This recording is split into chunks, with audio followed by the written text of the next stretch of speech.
It is a privilege to be here with you, with Julia Voss, Hannah Baader, George Khalil, and everyone else who has joined us here today. The global power of private museums, arts and publics, states and markets is the title of our symposium, and I'm delighted that it has attracted so much interest. I'm also pleased that the Center for Art Market Studies at TU Berlin has had the opportunity to work together with the Forum Transregionale Studien, specifically its research program, Art Histories and Aesthetic Practices. Private museums have been compared to glittering mushrooms, sprouting up all over the world. They've become impossible to ignore. They urgently raise the question of whether art is becoming a private affair, a branded product, a social issue, or even a political tool. Most of these private museums are in China, South Korea, the US, and Germany. But private museums have also been established to Brazil, Canada, Denmark, Egypt, France, India, Indonesia, Russia, Turkey, the Ukraine, and various other countries around the world. The phenomenon is clearly global. But what is its background? What are the mechanisms driving it? And what consequences does it have? Do these private museums cooperate with, compete with, or take the place of state and public institutions? The website of the Global Private Museum Network gives us some clues. It argues that its long-term ambition is to secure for its members recognition of their key role in not simply showcasing, but defining what counts as the art of our time. On this basis, one would assume that private museums are said to have an important impact on cultural heritage in a globalized world, and we should take this into account when considering its dimensions and consequences. Another key question is how the local and global power of private museums affects the process of establishing and preserving artists and specific art forms. To address this, we must consider the role played by geopolitics and the mechanisms of art markets in the development of these collections. The questions raised by the subject go on and on. Does the current boom in private museums reveal any regional, national, or country-specific differences? If so, are these rooted in historical, geographical, political, social, economic, or cultural causes? And finally, what role is played in this context by foreign cultural policy practices and cross-border incentives for international art exchange programs and global initiatives? Conceptualizing this symposium was a collaborative effort. And I would like to thank Julia Voss, Hannah Baader, and George Khalil for their motivating and enriching contributions. We were all impressed by the response to our call for papers. This international symposium has attracted speakers from a wide range of disciplines, institutions, countries, and continents. People have come from all over the world, from Florenz, Berlin, Stuttgart, Beirut, Krems, Beersheba, Vienna, Loughborough, Copenhagen, New Delhi, Rio de Janeiro, Oxford, Gunung-Sitoli, Boston, New York, and Austin. And we have all come here to the same purpose, to explore and discuss the challenges and dynamics of our contemporary global art world. We very much appreciate your participation in this event I would also like to thank the Fritz Thyssen Foundation for providing the financial support that has made at least the symposium possible. On that note, please note that you will find some papers in the lobby which are there to create a list of participants. Please make sure to enter your name on the list. It is a formal proof that the symposium took place and an essential piece of admin for covering the costs of this event. Let's take a brief look at the schedule. The symposium starts with a panel discussion on state, public, private museums, challenges and dynamics on a global art world. This discussion will be filmed and made available online through L.I.S.A, the science portal of the Gerda Henkel Foundation. Our thanks go out to the Gerda Henkel Foundation and the Berlin-Brandenburg Academy of Science and Humanities for their assistance.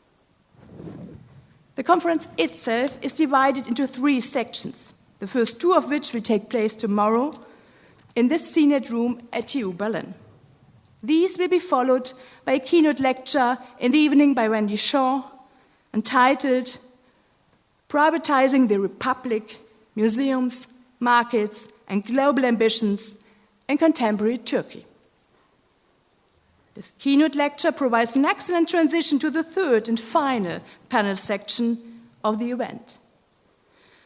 Under the heading of Politics and Cultural Properties, Private Museums in Context, this will take place on Saturday at the Forum Transregionale Studien, which is located at Wallertstraße 14 in 14193 Berlin. I would like to thank just a few more people before I finish. Firstly, Benedikt Savour for unwavering, enthusiastic support for establishing the Center for Art Market Studies in the share of modern art history at TU Berlin, which she heads.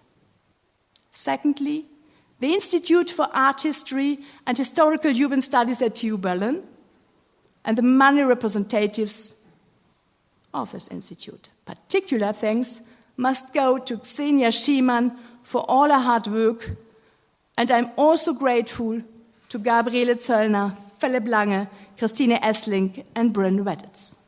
They and their colleagues showed the kind of inspirational and dedicated support that make the organization of events like this possible. Thirdly, Amichai Green and Philip Dines for their fantastic help and support in designing the flyer and poster. I would also like to thank the team at the Forum Transregionale Studien and its research program Art Histories and Aesthetic Practices for their invaluable cooperation and support. And finally, many, many thanks to Julia Voss for getting this whole symposium off the ground. Before I hand back over to her as the facilitator of the panel discussion, I would like to briefly outline her background to our international guests. Julia Voss is honorary professor for art history at the University of Lüneburg and a fellow at Lichtenberg Kolleg, the Göttingen Institute for Advanced Study. She spent 10 years working as a visual arts editor at the newspaper Frankfurter Allgemeine Zeitung and was also the deputy head of its cultural section. Recently, she returned to academia with a book project on the Swedish pioneer of abstraction, Hilma af Klint. She has published widely on contemporary art exhibitions, museums, and the art market. She also became a fellow of the Institute for Advanced Study, Berlin, in 2016 to 2017.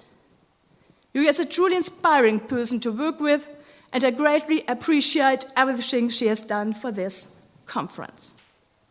So, before I hand over to her, all that remains is for me to wish you all the best for the next couple of days. We can look forward to some engaging, critical discussions and presentations on a subject that has key relevance for the future of museums. Thanks for listening.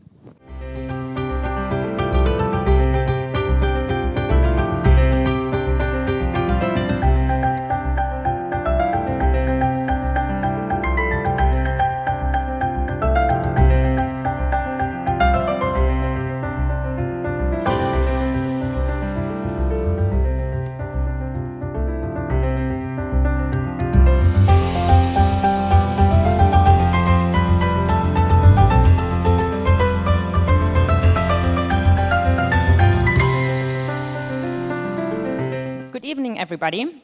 Thank you, Dorothee. Thank you, Benedict. I'd like to welcome everybody here in the room. I'd like to welcome the audience. I'd like to welcome our speakers of the next days. And in particular, I'd like to welcome the participants of the panel tonight, whom I will quickly introduce in alphabetical order.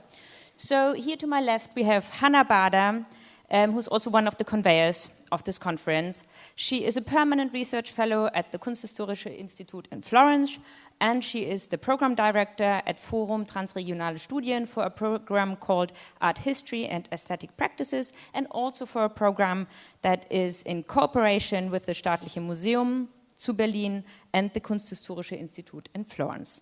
She has worked with and published broadly on museums, and I would like to point out one of her upcoming publications, which is a volume on art and globalization before the beginning of the modern age. I like to welcome Axel Haubrok to my left. He has been a financial analyst and founded in 1990 a company called Haubrok AG, specializing in communication for stock-quoted companies. The reason why he's here, though, is that he started collecting in the mid-80s together with his wife, Barbara Haubrok, who's also here, and I would also like to welcome her, collecting art, and now the collection comprises more than 1,000 works. In 2012, he founded a private museum called Fahrbereitschaft. The name comes after a former carpool of the GDR government. It's one of the most original places in Berlin, and I hope many of you had the chance already to see it. I welcome Christiane Langer. She is since 2013 the director of the Staatsgalerie Stuttgart, one of Germany's big public museums with a long tradition and a long history.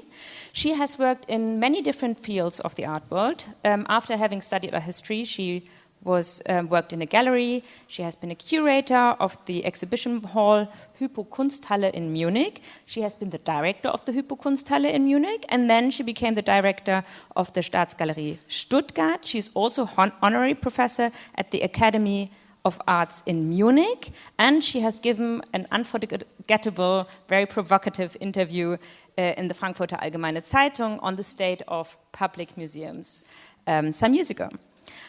I welcome Sonja Mejcher-Atassi. She is associate professor in the Department of English at the American University in Beirut. She's currently a fellow at the Wissenschaftsportal in Berlin.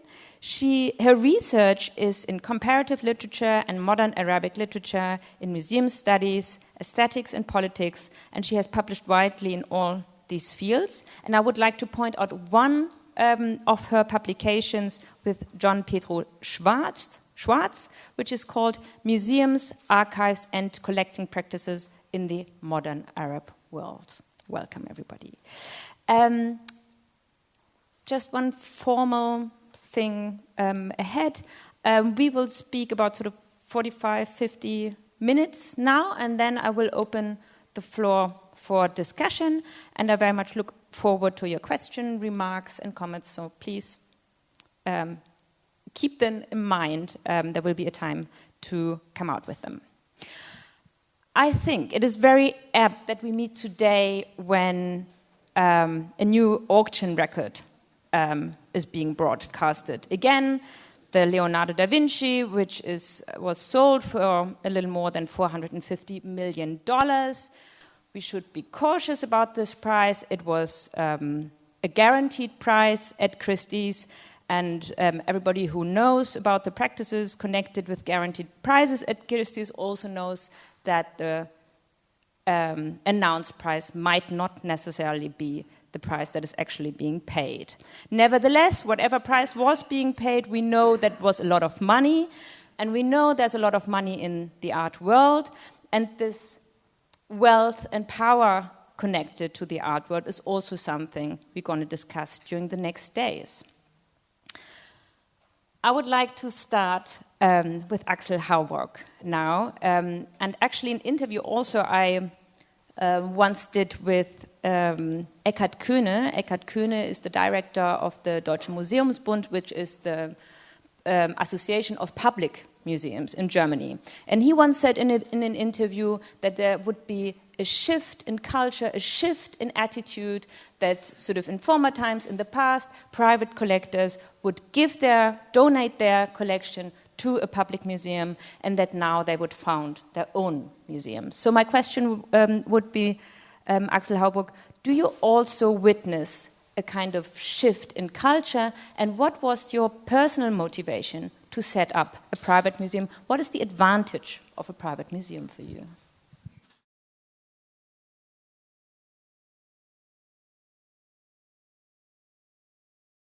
First, I'd like to raise the question whether we have to discuss what is a museum, what is a private museum. I think that there's a broad variety of collectors, and they all have their own ideas of showing the work, not showing the work, being private, staying private, giving them to a museum as a permanent loan, as a donation. There are lots of collectors who have their own showrooms, like we do. And I think for me it's clear that this opens up the whole field. Not to say whether it's good, whether it's bad, but there are players in this field which I think they play a role which is in addition to all that that we have seen within the last years. My personal approach, my wife and I have been collecting since 30 years right now, and we're collecting mainly conceptual art, and it's difficult to show conceptual art at the home because it doesn't work together with all the furniture and whatever. So we started making shows at our home, but very soon we realized that this is not the appropriate way to show these works. And this is why we started to make exhibitions. I think we made about 70 exhibitions within the last years. Most of them part of the collection. We show the works many times. We don't have so much works. But it is interesting to show the work when it's something special you personally love. And I'm happy to explain the work. And I'm happy not only to live with the work, but also to see the potential of the work. And this is, I think, the main reason why we made these exhibitions and why we are still exhibiting. The next point is that in addition to that, it is important where you show the work. If you show it in a museum, we have been invited to a private museum or to Deichtorheim, but now we have a space called Farbreiter, as we told already, that is a very special place. And there's a possibility to find new relationships between the works, the way to show them, and the location, and also, in our case, the people who are living in this location as well. So this is interesting, and this, for me, has a big potential, and this is why I'm doing it, or we are doing this. I think a public museum cannot be so open. I think they have to look for something like box office, how many people are attending, and what do the people expect. Nobody's expecting from us anything. And this is the big advantage of a private museum or Kunsthalle or whatever you call it, that you can show your own thing. And I think this is interesting. I know this is interesting for many people. So if they come to Berlin, they see Hamburger Bahnhof, whatever you want, of course, they visit all the galleries. But for them, it is interesting to see this personal aspect of collecting. And this is, I think, why we are part of this whole game. And why we are interesting for people, and why the people are coming to Lichtenberg, which is a bit far away. This is also one should sort of, for the people who are not Berliners, Axel Haubrok's museum is not sort of in the center of the city, but in a place where I think the biggest other attraction would be the East Berlin Zoo, right? The Don Juan Center. And the Don Juan Center. It's the biggest center of Vietnamese commerce in Germany, at least in Germany. True. This is also very interesting, but he's not, I mean, I think one thing is important that you pointed out, that sort of your collection is not sort of doubling what's already in the public collections anyway, and also it is in a place and also in a venue that would be unlikely for a public museum to go. I would like to turn to Sonja Mejcher-Atassi for sort of opening up our view from the German perspective to the Arab world. The rise of private museums is not only a German phenomenon. A lot of private museums have been founded here. Actually, Germany with the United States and South Korea are the places where you find the most private museums in the world. But you also find a lot of private museums in the Arab world that have been recently founded. What accounts for this rise of the private museum in this region?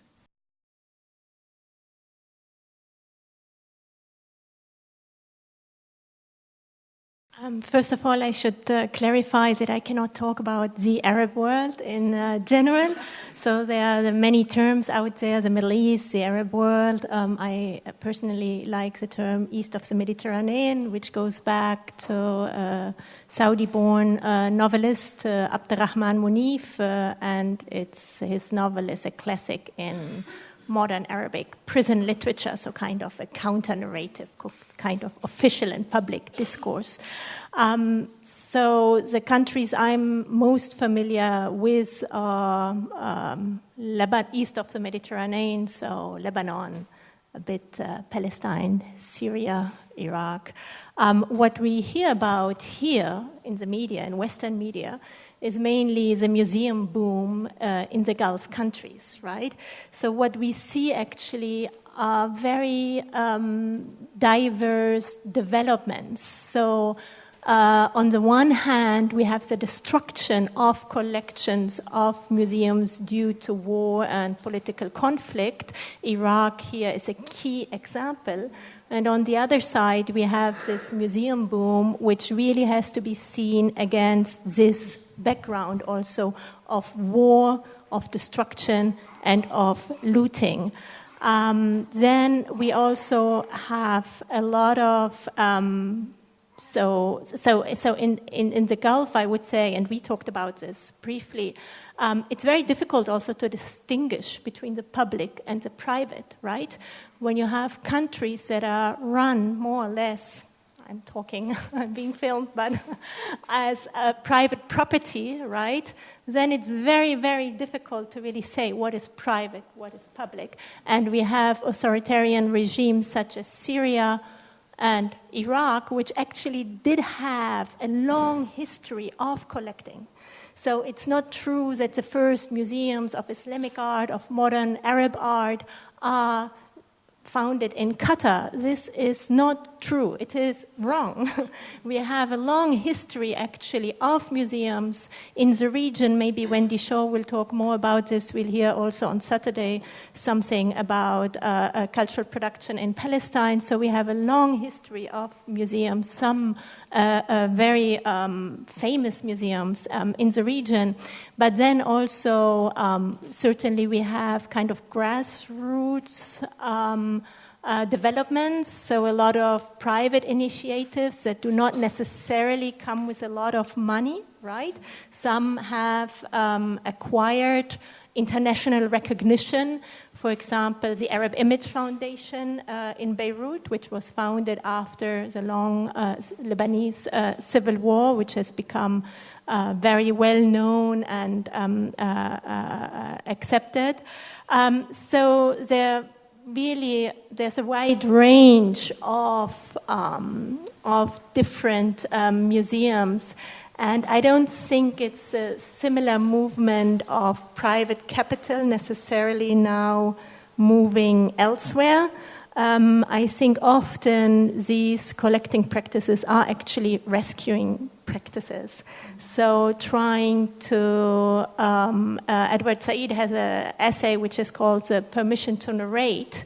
So I think this is very important, especially in the case of Palestinian narratives. For example, we have in Beirut recently the Dar Nimmer for Arts and Culture, which opened.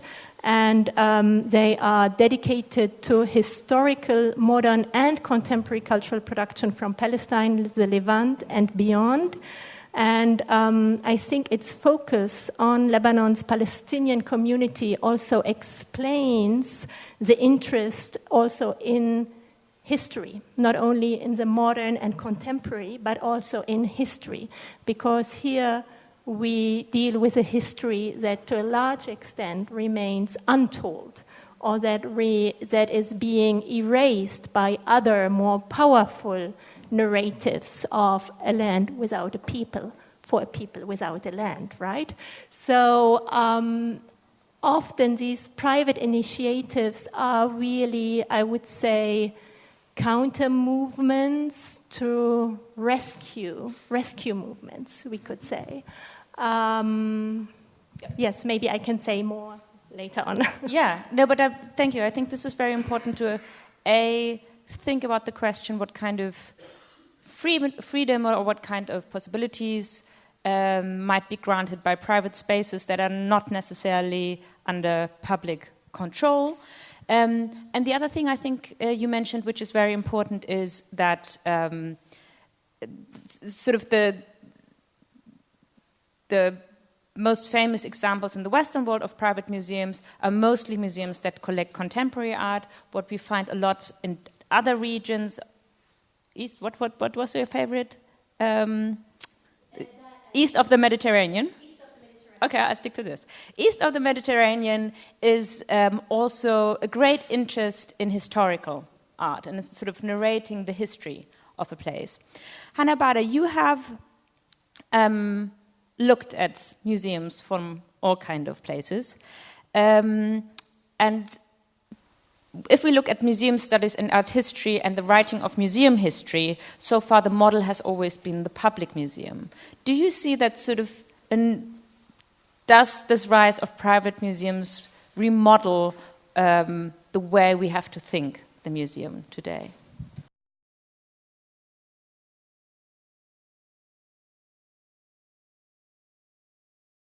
I think I very much agree with Sonja. So making this very sharp distinction between public and private is very problematic. Mm-hmm. And I think the situation is much more complex. Mm-hmm. And therefore it's interesting. I think it's really where we are going to look at, I think, because it is not that there is this opposition between the public and the private in such a clear way. And that has already to do with the word public.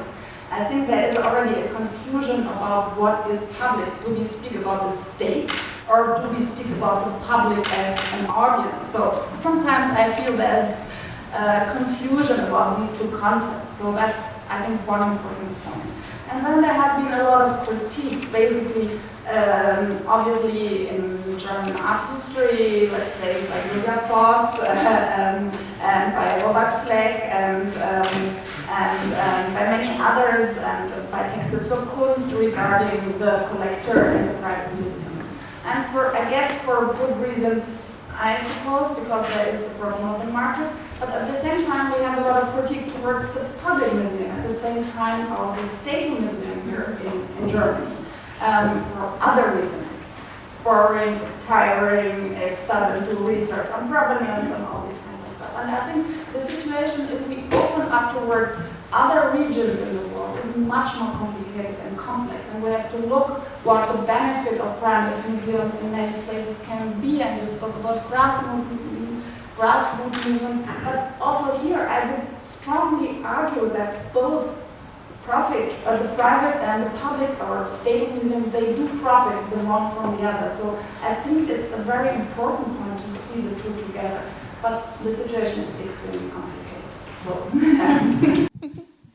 Sort of from theory to practice, I would like to turn to Christiane Langer, because I think the situation for the kind of habitat, if we sort of engage in a biological metaphor, if every museum is sort of a different kind of organism and it needs its habitat around it, the habitat for the Staatsgalerie Stuttgart changed a lot in the last decades. Baden-Württemberg is the place where the most private museums can be found in Germany. What does this do to the Staatsgalerie Stuttgart? How did it alter the way the museum is being seen?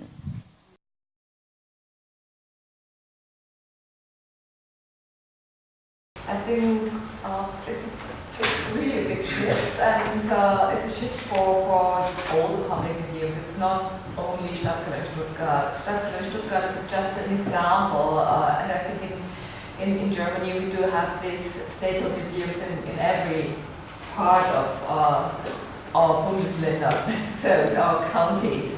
So this is the strength of our cultural life here in Germany, and it's also our weakness in a way, because we don't have a Louvre or we have a National Gallery. We have so many more or less strong museums, and life has changed in that way that when this huge postmodern building by James Sterling was opened in 1984, 1 million people came in 1 year just to see that museum's wonder, this miracle of the Southwest. So, and nowadays we are really fighting very hardly to get in between 250 to 350,000 visitors a year, because there's such a big competition. People don't have so much time to spend in museums, and I would like to distinguish also, I think it's very important that we are talking tonight at least about museums of fine art, not about museums. When you are quoting Mr. Köhne, he's the head of the nearly 7,000 museums in Germany, but 90% of these museums are museums for buttons or local history things or old wheels or whatever, and only 10% of these museums are museums of fine arts. And I think it's very, very important to distinguish. When we are talking about museums of fine arts, there is another competition. We are not competing with the other museums, we are competing with art fairs, we are competing with biennales, we are competing with people who are also interested in fine art, and there are so many temporary offers where you have to go, where you want to go, what's interesting, and so many new museums which are always important to go. It's the opening of a museum is a must go for the more or less little art world, the art circus which is touring around the world from Tefach to Art Basel to FIAC, and so in years like this year you have also the Venice Biennale and the Documenta, and you have to go to Athens, and so they are traveling around the world every year, and they have their must stops, and so the museums which are not opening a new wing, which are not doing something very spectacular, are not on the agenda anymore because of time. People who are just stopping in just by chance are always really surprised about the high quality which is in Stuttgart, a place which is not not on the must stops of the art world. You have to go to Berlin at least once a year, or Munich or Hamburg maybe, when you are stopping in Germany. But Stuttgart is not a place where you expect such a high quality collection. And this is what we feel now. People have not the time anymore because there are so many competitors. And these are not only the private museums, they are just one more. But there is the competition of all these other events for contemporary art, and I would say there was never ever in the history the chance to see so many contemporary art every day, everywhere, and therefore I think it's not such a real need to open more and more and more museums for contemporary art, because contemporary art is not hidden. It's really on show everywhere. Now we open the discussion. No, but what is the role of a museum? So if you talk of private museums, I wouldn't say we have a private museum. We have some kind of Kunsthalle. We are working like a Kunstverein or something like that. And I think we have to distinguish, we have to talk about quality. And I think you're totally right. The quality of what you have in your collection since many, many years cannot be compared to something which is shown at the fair or also. It is totally different. And I think the problem you are talking of is the problem that the people are looking for events. They are not looking for quality. Yeah. And this is the thing. And you shouldn't worry. I think there are so many flattering, glittering things all around the world that people think they have to go there. If you want to compete with them, you are lost. I think we have to talk about quality and a private museum. And the variety of private museums is really big. I do not understand whether you are not talking of the US. If you go to the US, you have the Broad Museum in Los Angeles. You have lots of museums in Miami and so on. And they're collecting the same stuff all these big museums collect. They want to just be a little bit faster and that's it. They do the same thing. This isn't interesting at all. This is why in my first statement I said there are people who are totally crazy, collecting Littristen, collecting special photos, collecting buttons, maybe buttons as well. I think this is interesting. If you look like at the guy at meat collectors, like Thomas Ulrich, he's collecting little toys. And I think in addition to what he's collecting on the other hand, this is interesting. And if you have a public museum like you have, if you show toys and all the big words, they say, what is it? So it is this personal approach. If we're talking of private museum, I think the personal approach is the most important. I think this is, it's lovely to hear that the public museum shouldn't worry and should sort of be proud of its quality. But then again, you mentioned it, there is also the issue of visitors. And politics look at sort of, in case of public museums, how many people are drawn to a museum. And one also has to say that lately, politics has given a lot of attention to private museums. For example, I just remember that Angela Merkel spoke when the Museum Barberini was opened in Potsdam. And in a way, one could ask, I would like to ask with you, sort of, what's the hype? Because in a way, if you look at the collection, the better works are in the public museums, sort of when it comes to sort of 19th century and old masters and so forth. But there seems to be a kind of hype that's not only shared by sort of event seekers, but also by politics that gives all this attention to the private museum rather than to the public museum. In a way, I must say, today is a lovely day for all public museums because 450 million for a really weak, not certain Leonardo means that all our old master collections raise in value for the 100th. So we shouldn't worry. Yeah, but we have state indemnity. In that way, I must say you're absolutely right. The public museums don't worry. The problem is we have to worry because our society is a society where we are really talking about public museums just for at least 5% of our society, and 5% is not much, and we have to spend so much money, so much public money for such a few group of our society. We have not the politics anymore. I say, of course, it's our cultural heritage, and therefore we have to spend that money that it needs. And you have a private museum, you know how expensive this hobby is. To have a private museum and a public museum is really expensive because our collection is much bigger than yours. And not the exhibition is the expensive thing, the collection is the expensive thing, and we have to spend that money to keep that collection to the future. And the problem is when we do not have enough visitors, then our legitimation is in the politic getting weaker, and therefore we have to fear that our budgets get cut and cut more and more. And we have a wonderful museums landscape here in Germany. And when you have all these statistics, Germany is ranking at number 3. When you connect it with the inhabitants of the countries, Germany is number 1, and just number 1.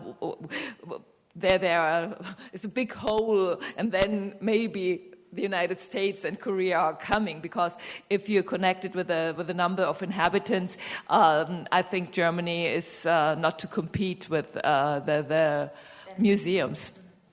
And the problem is really that the public museums get not enough money to run in the future, when the society will not say, okay, this is our cultural heritage, we want to spend money for them. And politicians say, okay, we have so many private museums, and therefore Angela Merkel is opening the private museum. We don't have to spend any euro, and such a new museum is built and running, wonderful. So we save money, and there's still culture in our country. This is the thing I explained for me why the politicians are so keen on the private collectors. So you have to change the politicians and the society. Yeah, but I really think that's it. We have to look back, and we have to recognize what is really important. What is an event? What are we showing? This is nice. I hope you will come on Saturday, and I think it's really nice. But this is not that important as other works which are in museums since hundreds of years. Yeah. And the people are not used to look at the small things. They are not used to look at the history of things. So this is why they are not trained to go to a museum. And I think this is a political task, and this is an issue for the society. Yeah. So it was not that. That's true. And collecting was, I think, people started to collect works of art when the mankind came down from the tree. So collecting is really typical for everybody everywhere in the world. But museum is a relatively new idea, starting in Europe, in the Western world. So that worldwide there are not so many museums compared to Europe is for sure obvious why it is like that. And with the museum, the idea of art history came, because this private approach you are talking about, this was what people did in all centuries in the past. They had the private approach to collect what they wanted to have. But to have a place where people spend public money, not their own money, and this big difference. They spend public money means I'm going to tell a story of the history of art. And this makes, for all of us, a shift in our mind, and makes us possible to distinguish quality, because we see the highest quality over the time, which is stored in the museums, and we can see all these high quality things, and therefore we can distinguish better what's good or what's bad. And contemporary art is should not be the focus for a museum. And contemporary museum is a paradoxon in itself, in a way. And yeah. I have many, please go ahead. I'm in favor of the button, I must say.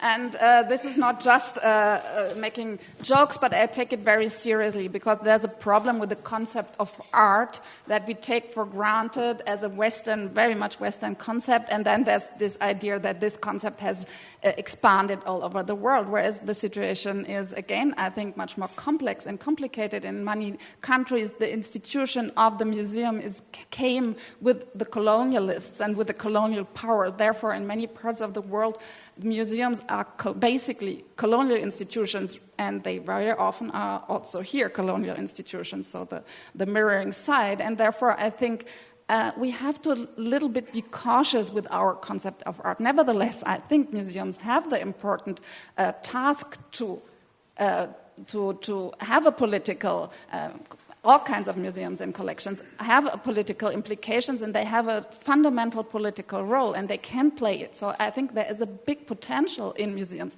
But if we don't criticize the background of what is behind this concept of art and a certain way of looking onto it, then I think we won't make any further steps, I fear. So I would think that we absolutely have to broaden our canon in order to rethink the concept of the museum as a whole. And I just mentioned here Dipesh Chakrabarty's work on museums, where he has a very short article, but he shows how the concept of the museum has been shaped by certain models of education that were transported, and how these models of education, even for us, had become problematic. And therefore I think we have to go a step further, and therefore this idea to invite people who come from different fields and different experiences, where the idea of the museum perhaps had been appropriated for other means and tasks. And I think that's where we can start thinking again.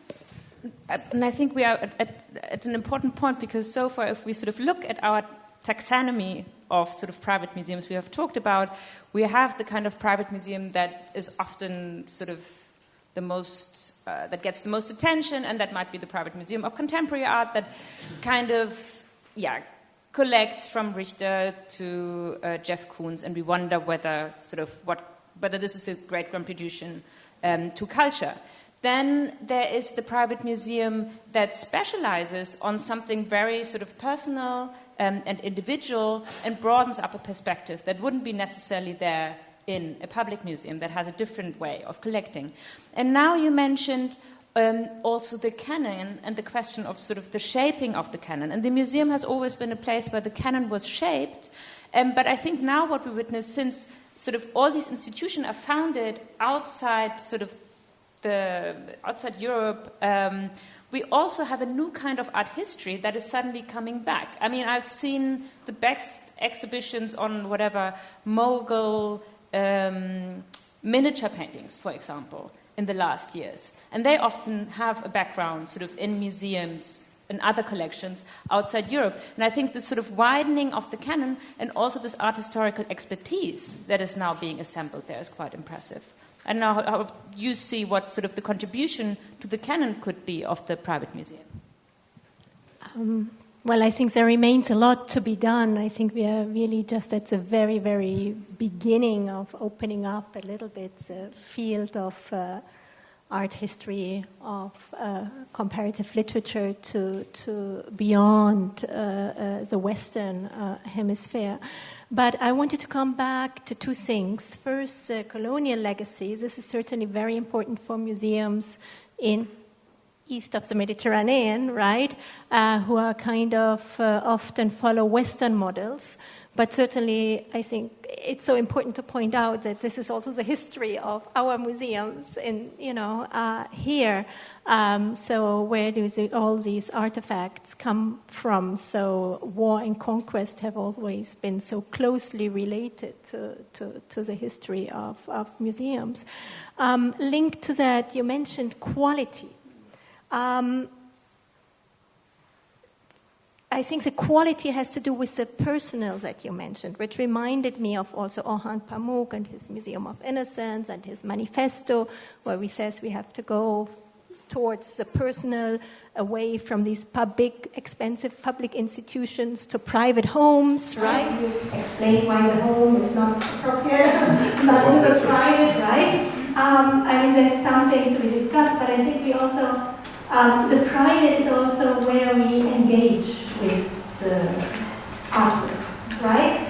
So maybe another word would also be research. And this is where I see really the future, at least in east of the Mediterranean, the future of collections, I think, are those that are most closely related to research, and often university collections. So I don't want to promote my own university, I do, but the American University of Beirut has some very good, one of the oldest archaeological museums in the region, but also recently founded very good art galleries, and they do amazing work. And so does the Museum of Birzeit University, together also in cooperation with other art with, for example, the Beirut Biennale. And in cooperation also with community work. So I think where collections and exhibitions are linked to the world of research, I think this is maybe the most promising. And to kind of have them sidelined or set apart from universities, I think is a mistake or doesn't really work, right? So I think the link also to universities, which maybe this is wishful thinking, but have a bit more autonomy than other institutions have, I think is very important. And then the quality, it's the quality of the artwork, but also the quality of the exhibitions, right? And then here, the curator comes in. It seems you, in your experience, you are your own curator. So you are the owner, but you are also the curator. Maybe that is unique for private, right? For such collections. I think we need to question a bit more also what makes a quality. Yes. We also have to talk about money. If you look at the big galleries in New York City, you right now can see an exhibition about Art Brut, not Art Brut, Kunelis and Arte Povera. Arte Povera, sorry for that. Yeah, it is curated by Jeannie Götz. It's a private collection, and it is beautiful. It's a beautiful space. And I've been talking to lots of galleries. How can this happen? This is a show that normally should be in a museum. The private galleries have the better curators because they have the money. They can attract them. And so there is a change. And I'm not sure whether this change is good or not, but this is the other most important question: the quality of curating, and they are also working on the history of Arte Povera, and they are working on lots of things. If you look at these really rich, big galleries, they took over the leading role. You don't have it any longer. This is what I think. But talking about money, I totally agree we have to talk about money. Then I would also like to question the notion that Christiana Langer brought up, that the private museum is cheap for the state. If we look at the money that goes into the art world, we know that art is a way of storing money, it's a way of hiding money, it's a way of investing money. The CEO of BlackRock has just called art next to apartments in big cities, one of the big investment objects, and is also a way to avoid taxes. And there was a discussion in the United States already where the Senate looked into some of the private museums. I mean, the distinction between private and public is, again, difficult in the United States. Sort of to our standard, the Museum of Modern Art sort of is not like a public museum here, but still a private museum is something else in the United States. And there was sort of the Senate questioned whether these private museums really deserve the tax-exempt status, or whether this tax-exempt status isn't just a way of not paying taxes and doing good business. So I wonder how, it's often said that the private museums or the sort of the private art world has more money, but I wonder really how cheap that is for the public world, because in a way, sort of, we pay for it, no?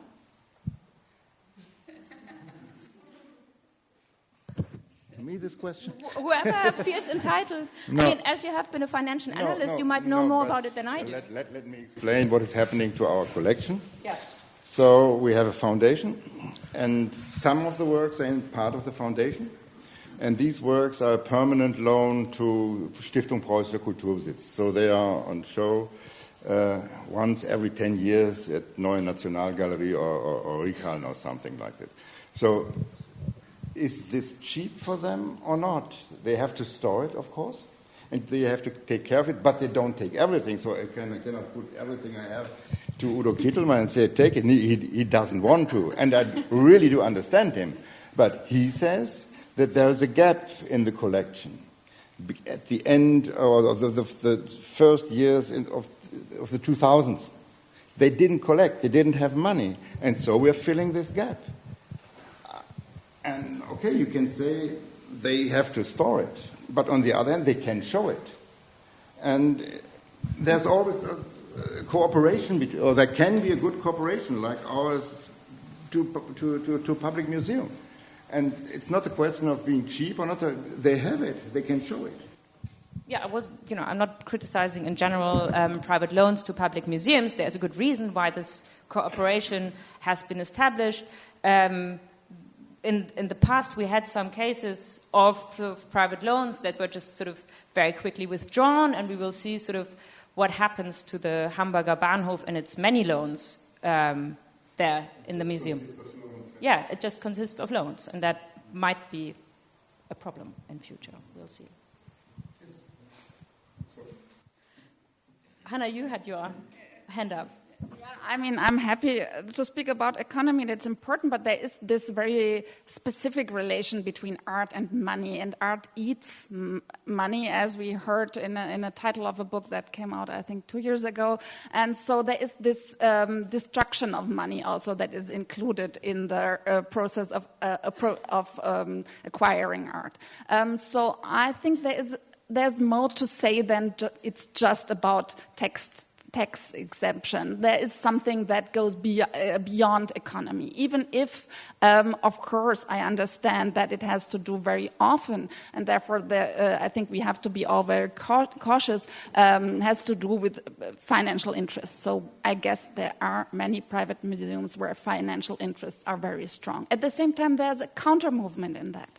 And if we don't recognize that art has this potential, I think we also don't understand the full process. So I like to see it as a very ambivalent process. Yeah, no, I mean, we are here to sort of to bring up all kind of different cases. I just wanted to say that just because it's private doesn't mean that the public is not paying for it. And let me also say that this is a constellation that very much has to do with the German and very often the Western situation, whereas in many other countries, the situation, if you have an authoritarian state, the situation can be completely different. And what the private museum can do, again, can be completely different, because in the public museum in an authoritarian state, you will have a nationalist way of telling a specific history, very often, not everywhere, but in many places, a very national history of telling the story of a given region. But, whereas I totally agree, and that's why we're here. So,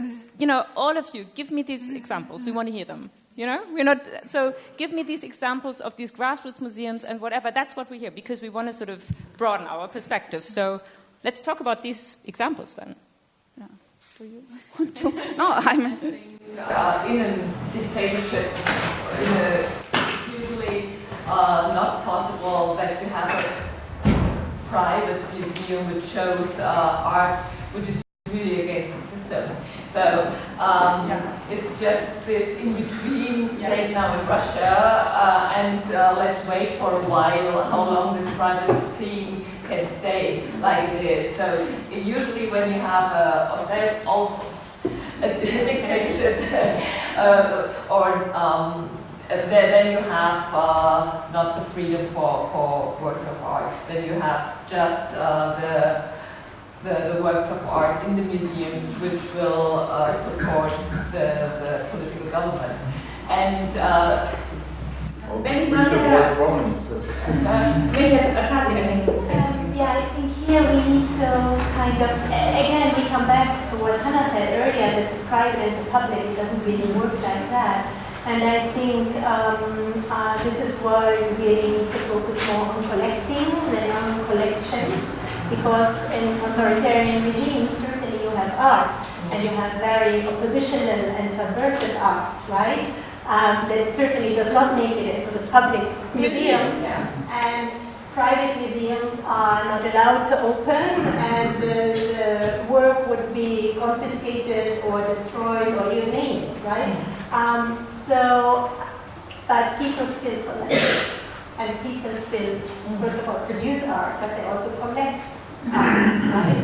So I think this is why we need to also look at these private initiatives that don't make it to become a foundation or to become a museum, but that aspire one day maybe to become a foundation or a museum. And then there's also the question of the future of these foundations and museums, even here in Germany. I don't know what your aspirations are, but Benjamin, for example, in his beautiful essay on collecting, Ich packe meine Bibliothek aus, says that inheritance is the key factor. A library or collection can be passed on. This then kind of also determines its quality. So what will happen to all these also private collections in Germany? I don't know. Maybe you can tell us about, you have plans for the future. I don't know. Can your private collection, if I may ask the question, can it be passed on? Do you have plans for that? Would it possibly be passed on to a public museum, or would it be passed on to another private owner? I think this is the point for many private collectors, of course. And you have to really think about it. Our solution is, as I told already, we have a foundation, and you know what is in the foundation can't get out of the foundation. So this core works of our collection, like a room of Gregor Schneider, like a room of Martin Creed, the Big Trap by Andreas Lominski, and so on, which are real museum works, I would say. They are all in a permanent loan. They are, you can see them at the Hamburger Bahnhof right now as well, or some of them. But the rest, we have one son, and our son has to decide whether he will take the time to carry this on or to sell one or other thing. It is a problem, of course. But it's not useful to put everything in the collection, because we've been collecting, in the foundation, we've been collecting for 30 years. And as you can really be sure, not every work which I acquired 15 years ago or 25 years ago is as important as it was to me as it was at that time. And I'm sure it won't be important for anybody else in the future, because things change and perspectives change. So I think we do a rather good job in saying this is the important work and this should go to public museum with all the storage things and insurance things, but the rest will vanish in 20, 50, 80 years, will be sold. And in the public museum, you have to store it, although it's rubbish.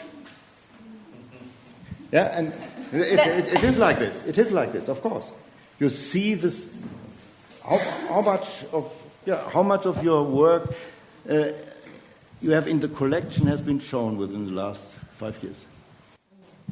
We show regularly 10% of our paintings and sculptures, and of course we have 400,000 works on paper, so we can't show at least but you have to take one care.